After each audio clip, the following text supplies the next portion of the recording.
Grumble, grumble. Hey everyone, it's the Grumpy Meeple, and I'm coming back at you with the final part of my tutorial playthrough for Tanares Adventures.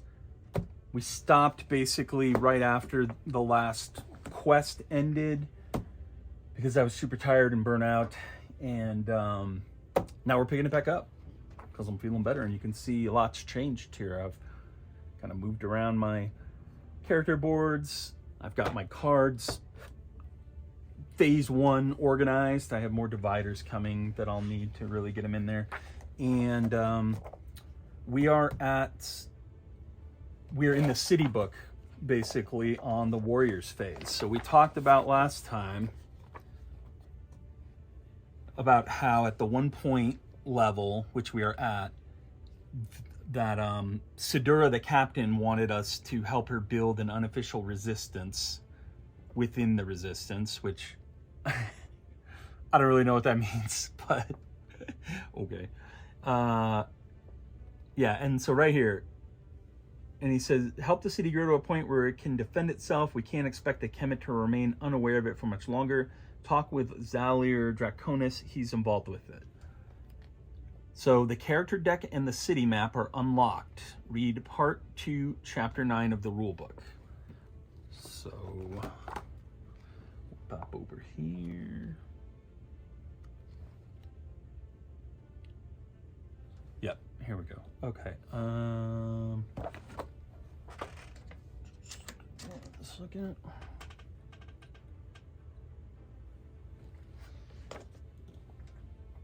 All right, welcome to part 2 of this rulebook. This game is all about making difficult decisions. The rules found in part 1 help you make combat decisions either in preparation for it, such as team building decisions, or during it, such as how to position yourself, what attacks to make, and which villain to attack. Part 2 campaign explains everything that happens when your heroes are not fighting villains on the board. Some decisions are in the journey phase, such as how to equip your heroes, what adventure to make, and several story decisions, blah, blah. Other decisions are in the city phase, such as how to build the city, what problems to focus, which NPCs to recruit, how to allocate your limited time and resources, how to level up your heroes, and others still are in the world phase, which war points to gain by increasing your presence in different regions of the Empire. Yeah, and most of this kind of still isn't in play right now. The Empire is at war.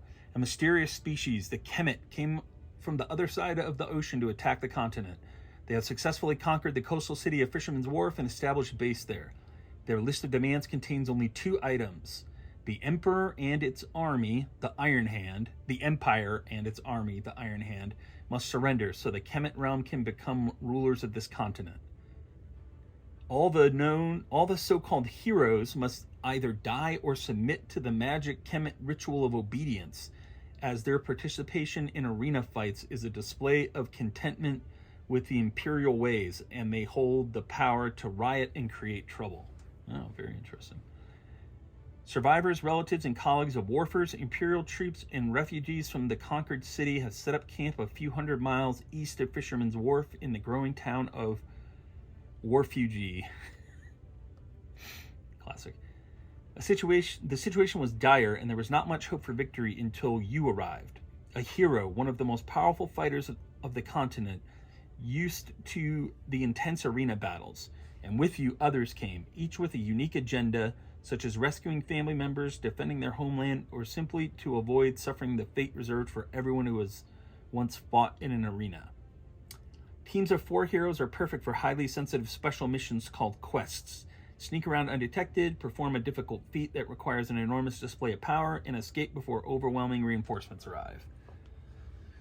Assemble a team and play an important part in the resistance. Help the Iron Hand and others in need, gather intelligence on the Kemet and their plans, amass resources, help the town grow in capabilities and power, and be at the forefront of the initiative to take Fisherman's Wharf back. Beginning the campaign. To start a new campaign, simply open the city book and begin reading it. The first pages kickstart the story and take you through building a team. Okay, so we've done all that already. The content before and after adventures A and B are tutorials that give you an overview of how the campaign works and introduce you to important characters and elements. See, it's like funny, like this is the little snippet that should have been at the very beginning of the quick start guide, basically. Because this is explaining what we've been doing for the last 2 quests. And only now are we seeing it. After the first 2 quests, your decisions begin to impact the story of Warfugee and Tanares. You'll track phases in your unique adventure path in the calendar. Alright, city phase introduction. This is all just flavor text. Well, I guess I'll read it. Your city is Warfugee, the place where you'll heal wounds and get some much-deserved rest between your exhausting adventures.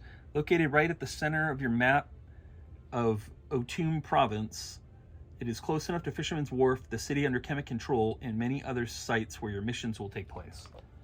When the Kemet invaded Fisherman's Wharf, refugees and rescued people needed a safe place to stay and meet with their friends and relatives, all of whom are traveling to the region to look for news about who are missing or may have died. Warfugee is hastily built in a relatively safe spot between 2 imperial roads. It is still under construction and more people arrive by the hour. Characters of Warfugee, heroes and NPCs. At first, you're just another group of heroes in the middle of the chaos. Warfugee has many visitors, important characters, and other heroes, but they don't work for you. As you help the city grow and solve people's problems, these people may be convinced to join your cause. Character cards. They represent the important people found in Warfugee. The backs of these cards is always the same. Their front part is one of 2 types. A hero card, the playable heroes you can use on quests. So we've seen those, we've got those. Here is a hero card. I've also sleeved everything since the last time I filmed, which was quite an undertaking. We'll talk about that in another video. And then NPC cards, non-playable characters. In the city phase, all characters improve your ability to manage the city. In the journey phase, heroes can play quests, and NPCs can accompany heroes to provide them with a special quest power. The city deck represents all the heroes and NPCs that haven't joined your cause yet. The city deck contains the character cards you don't own. Hero cards, put them all together. Each may be obtained at any given week. NPC cards, separate them by week. They come and go as time passes. You have a shorter window of time to recruit a week-specific NPC. When you gain a new character, its card leaves the city deck and joins your character deck. Okay, and I just want to make sure that... Yeah, continue reading. Weeks. For instructive reasons, each line in the calendar is considered a week. Each week consists of a set of 4 journey plus city phases. Do not mind about how many days each adventure or quest seems to take. A week will only end when 4 sets of journey plus city phases are completed. World phase. The last city phase in each week is actually a world phase. You learn more about it when you get to it. Character deck. A set of cards representing the NPCs and heroes that have joined your cause and are willing to work under your command. There are many ways to recruit someone, such as paying a hero's expenses or displaying sufficient diplomacy before an NPC visiting Warfugee. The character deck consists of character cards you own. Deck composition. The minimum number of cards in a character deck is 24. You can have cards with any week number in it. You begin the campaign with a deck full of initial cards, all of them base officers of the Iron Hand assigned to help you. After adding your 4 initial heroes to it, the deck will have 28 cards.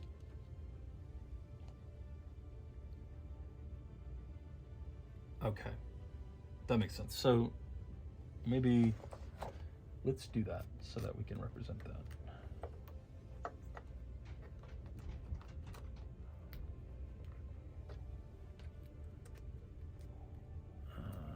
These are not ordered yet, sadly. They will be, but this is honestly like a massive undertaking trying to organize this game. There are so many fucking cards. Like, it's a Shadows of Brimstone level organizational challenge. Maybe not. That's crazy talk. Nothing compares to Brimstone, but it's bigger than most.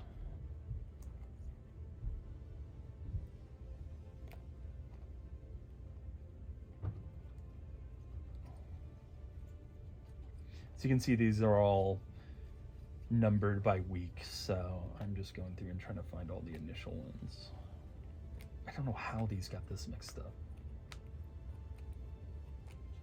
There we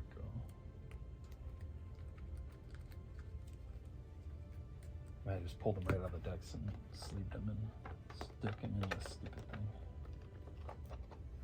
Stupid / awesome thing.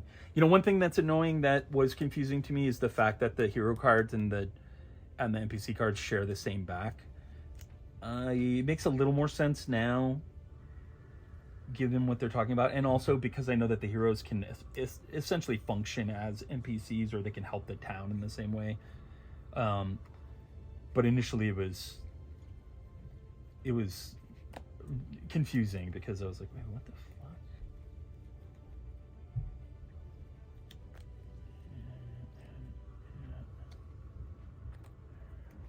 Okay, so that should be all of them. And we'll just dump all these back in here. In my trusty BCW 3600.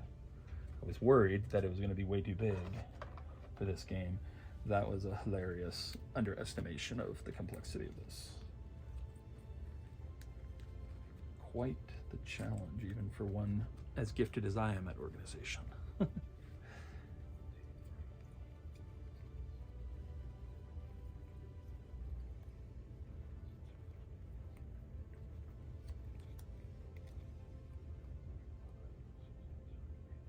Didn't they say that there were only...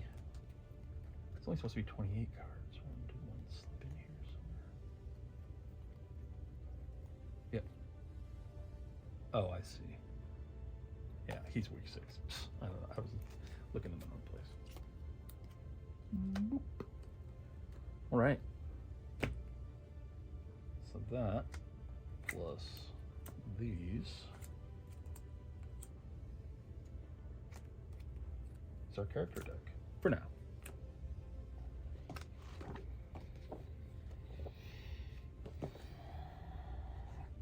Abilities. Ability is a technique or skill with which a hero or NPC resolves relevant off-board situations. All character cards produce one or more of the following abilities. So you can see here, the heroes have all 4 represented to one degree or another. The NPCs don't. Like this guy just has the 3 force. But I assume that NPCs get stronger as you go along. Okay, force, combat technique, vigor, violence, and strength. The ability to physically coerce or compel. Diplomacy, the ability to solve situations peacefully and collaboratively. Personal charisma, empathy, and the skill of producing convincing arguments. Spycraft, the ability to sneak or remain undetected or to obtain information or objects with restricted access. The art of espionage. Intelligence, the ability to come up with creative strategies or plans, or to process and analyze information, general knowledge. Each ability ranges from 0 to 6, which is the highest. Reading the NPC card. You got the name, you got the week. We talked about that. These guys don't have a week because it says initial on the top. You get the cost. No cost for the initial guys, it looks like. But it would be right there. Wait, where the fuck would that be? If this card is on the city map, you need to produce this much in a single turn to conquer it. I see. Okay, so that's like to buy it. You need 3 force and 3 diplomacy to get Heilong the Challenger. Quest power. Advanced NPCs possess quest powers. Each hero may be accompanied by 1 NPC and use the power described in this text box. So the example here for the quest power is gain 1 mana or 2 empowered tokens. Abilities produced in tests or when played in the city phase. Okay, so he can either be worth 3 force and 3 spycraft, or he can use a city power. This challenge requires -2 on all its abilities. I see. Yeah, and the Thunderbolt symbol indicates you may play this card on another hero's turn to combine the power of multiple cards. All right. Conquering NPCs. Some characters require some convincing or an extraordinary display of knowledge and power. In the city phase, your characters can produce certain abilities to conquer a face-up NPC, i.e. pay its cost and turn it into one of your own characters. After an NPC becomes yours, ignore its cost, consider only their ability production, which is down here. You may use characters to conquer other characters. Yeah, no kidding. I think what they mean is you can use NPCs to conquer other characters. I mean, they're using this term character kind of. You can use characters to conquer other NPCs, because once it's in your character deck, then they call it a character. I don't know, that's worded a little goofily. Yeah, to conquer a face-up NPC, you need to pay its cost. That is, produce the abilities indicated in the top right section of the NPC card. The cost represents a problem that you need to help the character solve before it is free to join you, or display a power that convinces it to become yours. Characters that you own when played produce the abilities indicated in the lower left section. Removing characters. A substantial part of improving your deck involves removing worse cards to improve your chances of drawing better ones. You may only remove cards from the character deck. Temporarily, to assemble a new team for the upcoming quest, which I'm very much looking forward to being able to slot these guys in and out. The 4 heroes exactly and 4 NPCs at most must return to the deck when a new city phase begins. Okay, we did that already. Or permanently, when an effect specifically allows it, e.g. from the Iron Hand outpost. When this happens, remove the character card from the game. Don't return it to the city deck. You must ignore the remove command if it would put your deck under 24 cards at the end of that turn. So you have a minimum of 24 cards. City structures. Some commoners punch sandbags in their backyard with the dream of becoming a hero. Most heroes, however, come from well-equipped Imperial training schools with good instructors and the best facilities in the continent. Punch sandbags. Likewise, the better your city structures in Warfugee, the better your training grounds and your connection with visitors in the rest of the world. This reflects on your capabilities as a hero. The 4 city structures are at the core of the campaign's level up system for the following components. Primary attack cards, maximum levels you can bring with you to the quest. Items, level of the weapons and armors you may purchase. Okay, and that's it. Reading the city structure cards on the city map. All right, so a structure card consists of the maximum number of cubes you may allocate on the city map, the name and level of the structure, the illustration gets improved as you build extensions. Okay, cool, that's like Warcraft.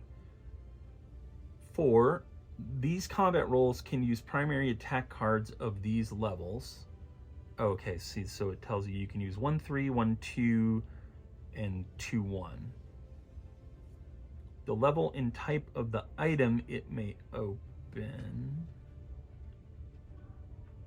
Not sure what that means. Power. You can spend cubes earned during the city phase to produce different effects. So in this case, if you spend 2 mana plus 1 gold and 1 ruby, draw 5 heroes and add 1 to your character deck. Okay, I see.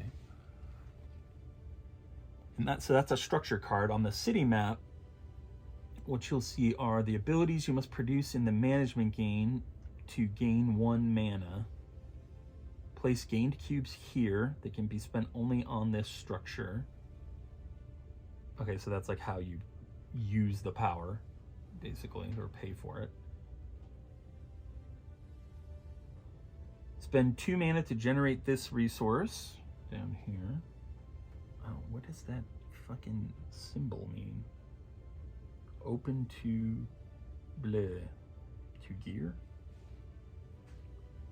Spend 1 to open 2 items of this type.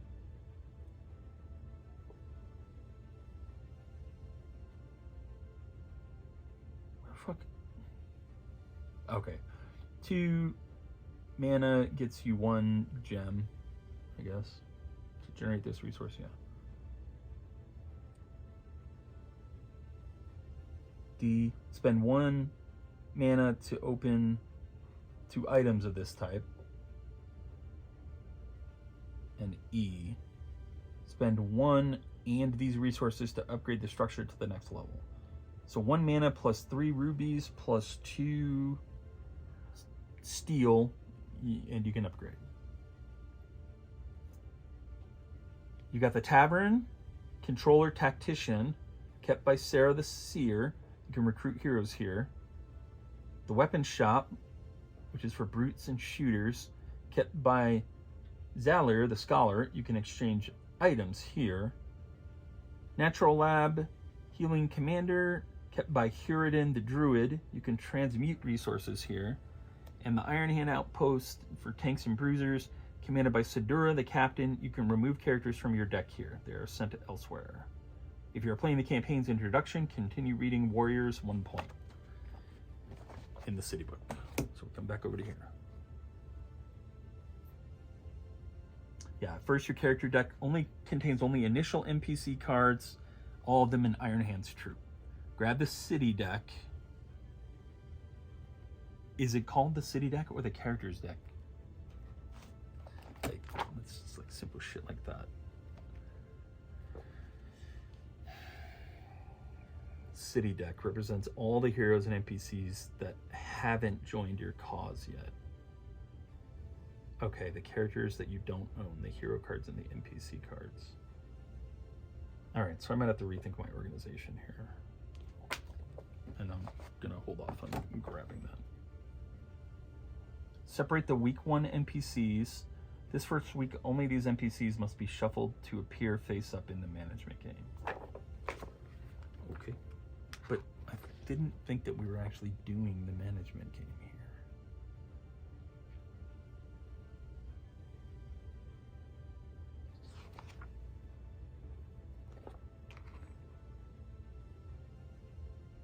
Should I have the city map out? They didn't say anything about that. Whatever. I'm gonna grab the week 1 NPCs. Just now I gotta go back through my not organized giant NPC deck. Sorry guys, I'm not editing this either. Takes too long.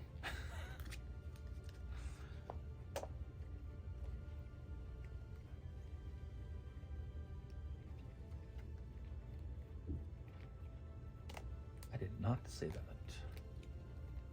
I don't know if anybody saw my dope-ass Diablo 4 video that I put up.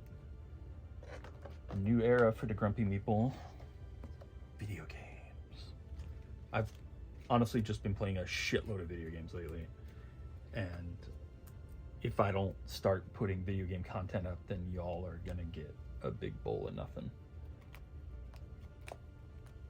I'm assuming that some of you at least like my personality or my commentary rather than just like the board game stuff. And there's probably a lot of crossover between board game fans and video game fans. Okay.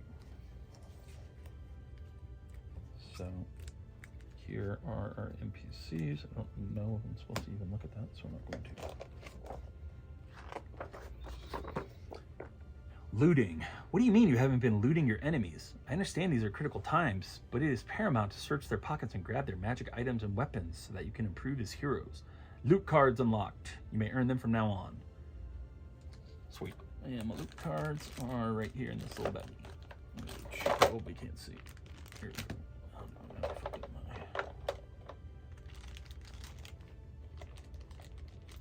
Yeah, I had to bag this stuff in the organizer here because these cards are much smaller and so they kind of bounce around, and I didn't know how that was going to work long term. Zalir Draconis. I met Zalir in Efrahild back when we were trying to solve the problem of the expanding wasteland. He's a knowledgeable scholar. Perhaps he can tell you what Berelimer meant when he said the Kemet would reclaim their land. She tells you the tales of the wasteland heroes and avatar dragons. Okay, so this is another annoying thing. Show don't tell. And so really, I know that you can still go back and play the original campaign, but it's not upgraded or updated for the arena, the Tanares Adventures format. And so I'm loath to do so. And I feel like they really should have put that entire campaign in this set as like a bonus. I know that there's some kind of like time trial, and maybe that's it. Maybe it takes you back, but if it doesn't, then that kind of sucks, because I want to experience that stuff, but I don't want to play like a downgraded version of the game, and I don't want to learn 2 versions of the game at once. God help me. Anyways, the weapon shop is unlocked. Grab this city structure card, level 1, and put it in your dedicated storage. Okay. I don't know about necessarily having dedicated storage, but there we go. Here's the weapon shop.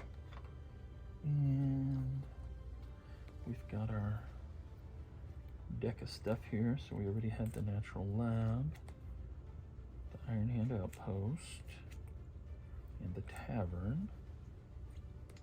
And then these actually basically go away. Yeah, they go right there. Okay. If you're playing the campaign's introduction, how would you not be if you were at this point? Gain +1 mastery, religions, and history, strategists, and go to the chapter strategist 1 point. All right, so now we got to get our map back out, our tracker.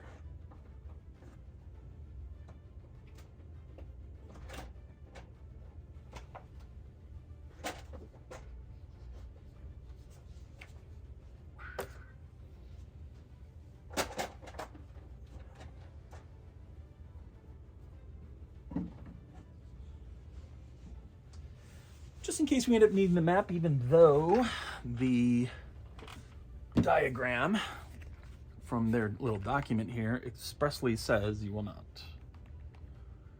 I guess we will see. Yeah, because here's where we are. Page 9, then 11. So this should just flow into week 1. But just in case, I'm gonna get this out. All right, so I need to mark, what was it? Mastery, religions, and history. Shit. Where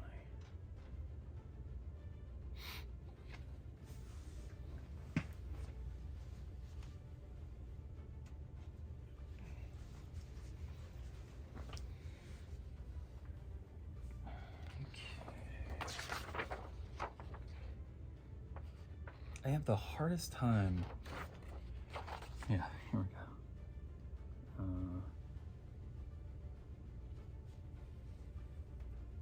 Under what? Strategists. Okay. Yeah, there we go.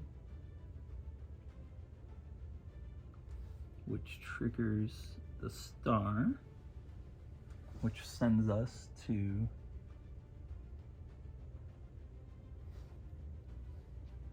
strategist 1 point.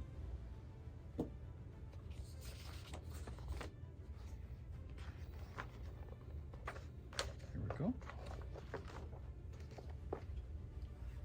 All right, representative NPC, Zalir the Scholar. Zalir is an excitable historian with a vast network of contacts and a strange history of joining and then deserting Tanaran organizations. He handles the weapon shop. His related masteries are politics and organization. An empire unifies the continent, but its politics are complex. For the war, it's important to handle its fragmented territory, no-man land zones, and groups with varied agendas.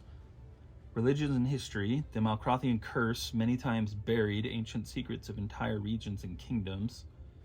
You feel the Kemet know things that you don't. And relic hunting. Oh my god, this is going to send me to read so many more fucking pages of the rulebook. Shit. Relics are unique objects or artifacts that help unveil secrets of Tanares or essential parts of its history, parts that may not be in the books. Look at this shit. Read chapter 12, 13, 14. Ugh. All right. Chests. Look after chests such as these. They contain powerful healing essences that the Kemet treasure. Try to bring them back, because if you use them, they return to the environment, and after a while, the Kemet may collect them. What the fuck does that mean? Kemet treasures unlocked. You may now grab chests to increase your level and earn more loot cards. Okay. Read chapter 12 of the rule book, Kemet Hunt section. Okay, so hopefully these are just like very, very small. I love this game, but man, am I fucking tired of this rule book. I feel like I would have, I don't know. I feel like I might have liked it better if I had just sat down and read it. I mean, it does a good job of teaching. It just, fuck, I just want to get back to the gameplay, motherfuckers. Kemet Hunt. The enemy army is aware that heroes, the major X factor to the outcome of this war, X factor is capitalized, like the X-Men team, are actively working to disturb their plans for the continent. If you perfectly accomplish missions and steal Kemet treasures, chests, along the way, the Kemet become more... Why don't they just call them Kemet chests or Kemet treasures? The Kemet become more preoccupied and may hunt you down, sending additional troops and even monsters after you. This results in surprise attacks against your camp in the middle of the road, or even in the middle of a quest if some of their scouts monitoring your activity in the penumbra can figure out where you're heading. On the other hand, if you lose quests or die, the Kemet become less preoccupied with you and divert their troops to higher priority targets. So your Kemet hunt level decreases. You might choose to spend time to erase your tracks, but facing additional forces in your journey awards more loot cards. Note, you don't need to memorize the following. All Kemet hunt instructions are in the journal and in the log. Okay, perfect. Then I'm not going to. And probably not even going to read this.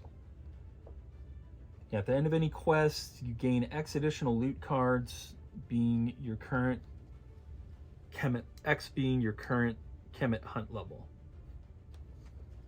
Side effects: high Kemet hunt levels force you to, at level 1, spend special attacks before the quest begins.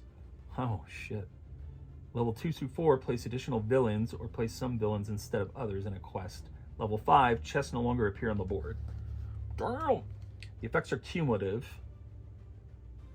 In the map, stars mark the additional villains you must place. 2 stars means that you must place this villain only if your Kemet hunt level is 2 or higher. Let's go ahead and take a look at this map and see what the fuck they're talking about.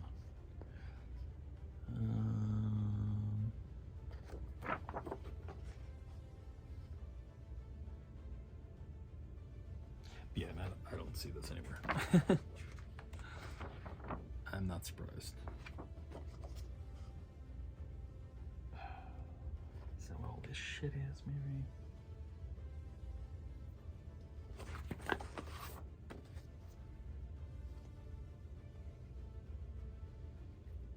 Yeah, I don't know. I don't know what that is. It's supposed to mean. I don't see it on the map, but it'll come up when it comes up. Oh wait, in the map, stars mark the additional villains you must place. And they give you an example. I don't see that anywhere on this map.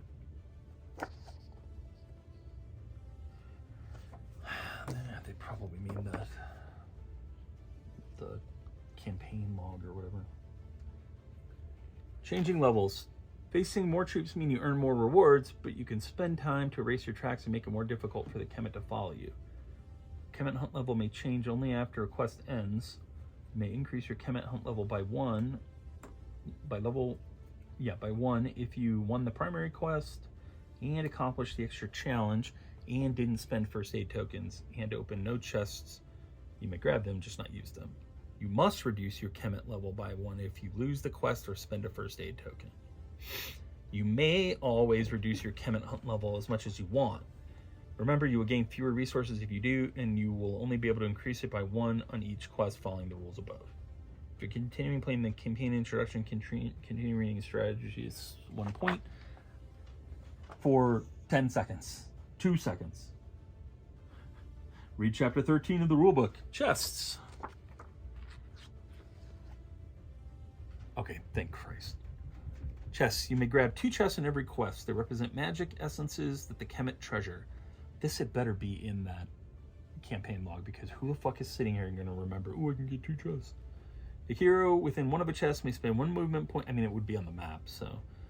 Spend 1 movement point an interaction to grab the chest. It now belongs to the team. At the end of any hero's turn, the team may discard a chest to heal 30. Any hero, then heroes with 20 HP or less heal 10.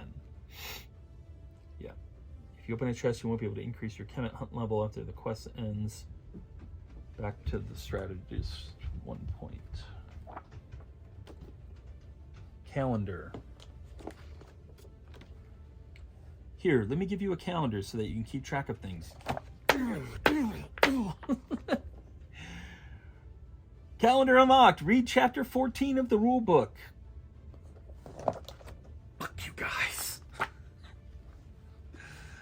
I'm gonna have some words with these motherfuckers someday about how this tutorial is set up. Someday we gonna talk. Me and Dragori.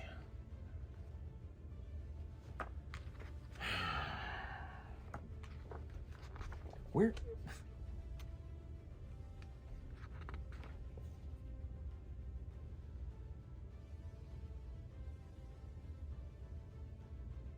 Yeah, there's no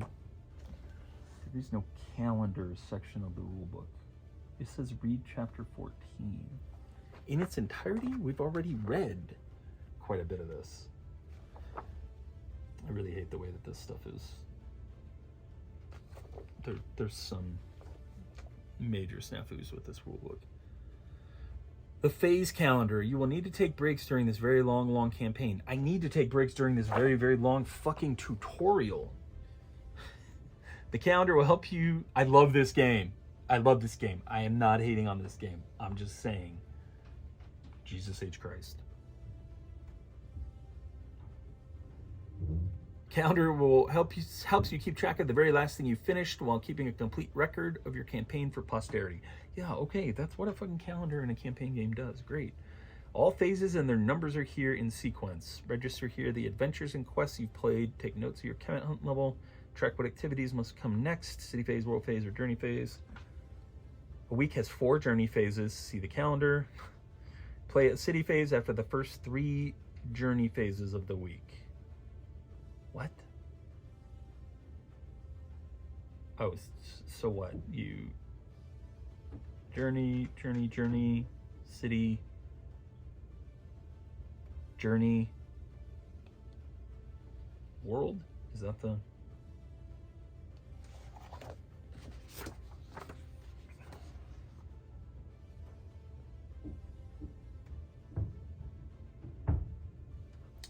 No, it really doesn't look like that's accurate because there are city phases throughout this whole thing. What? Am I reading this wrong?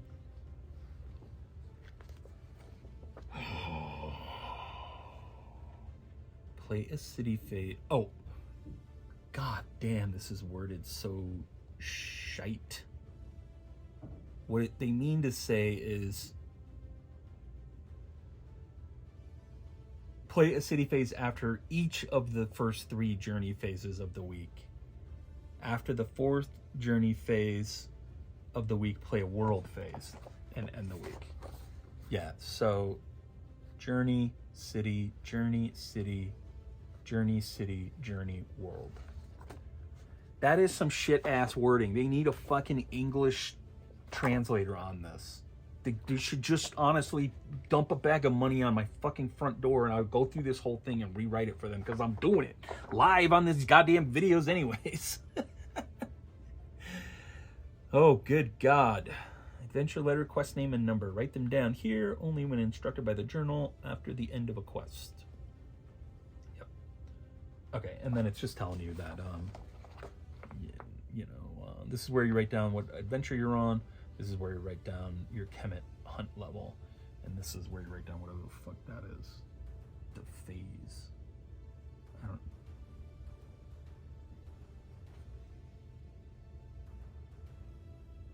I don't know. That's just numbered 1, 2, 3, 4.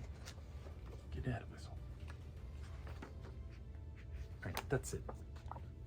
For now.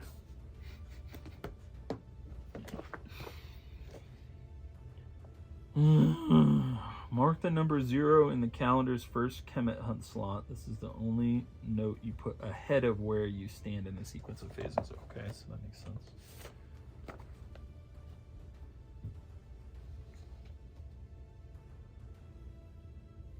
starting spot.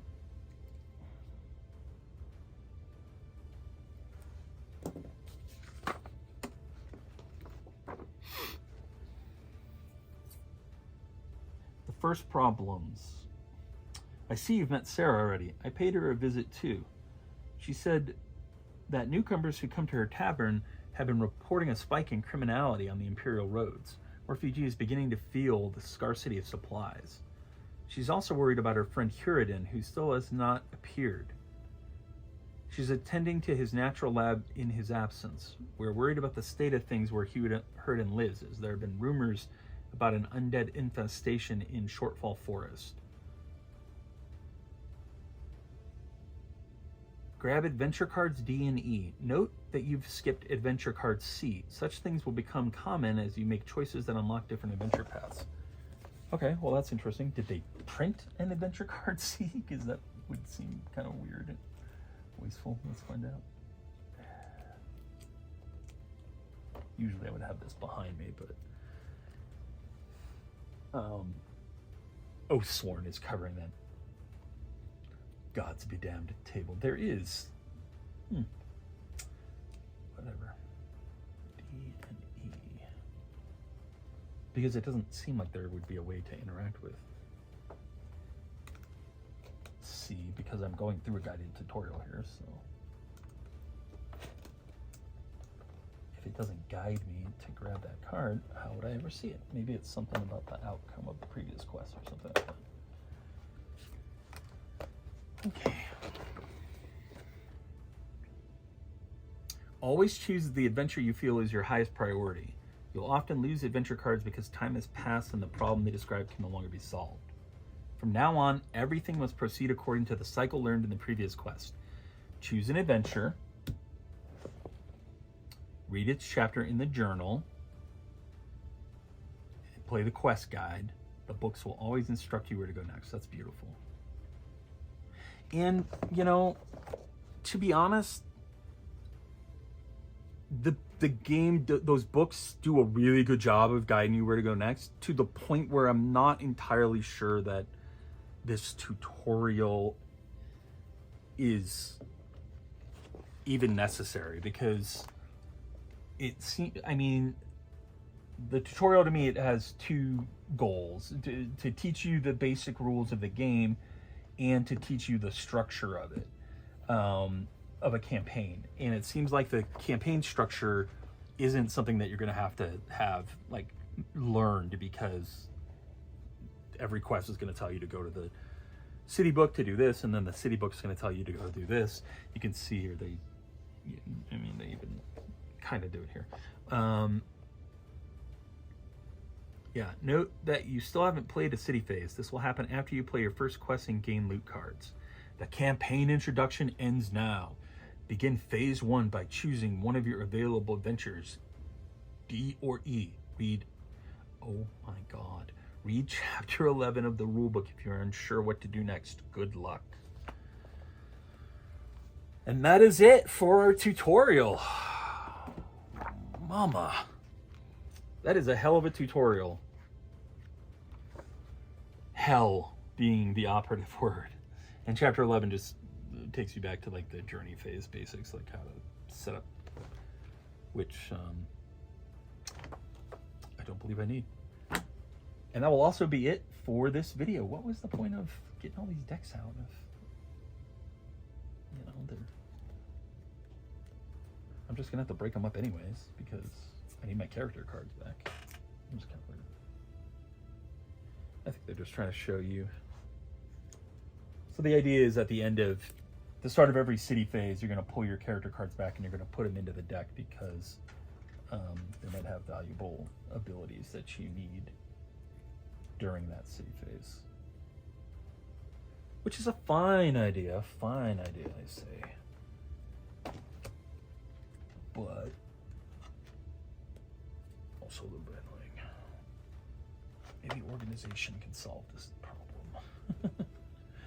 Because like, here's my week 1 stuff that they made me get out, but I'm not using them right now, nor am I using the rooms. So I don't really know why I needed to get these out. Whatever. Maybe it was just lost in translation. So that's it for the tutorial for Tanares Adventures. I'm still trying to decide what I'm going to do next. It's stressful streaming a game of this complexity and playing it solo especially. So I have one of two options going forward, basically. I can just turn this camera on and play, cut back on the narrative and the teaching, the little that I'm doing, and most of it I'm doing badly. And you can just kind of watch live what it's like to play it, or I can just kind of continue playing it by myself and swing back in and capture specific gameplay, you know, once I've truly mastered the rules. So if you have an opinion on that, feel free to drop it in the comments. Other than that, I hope you enjoyed this, and I will talk to you later.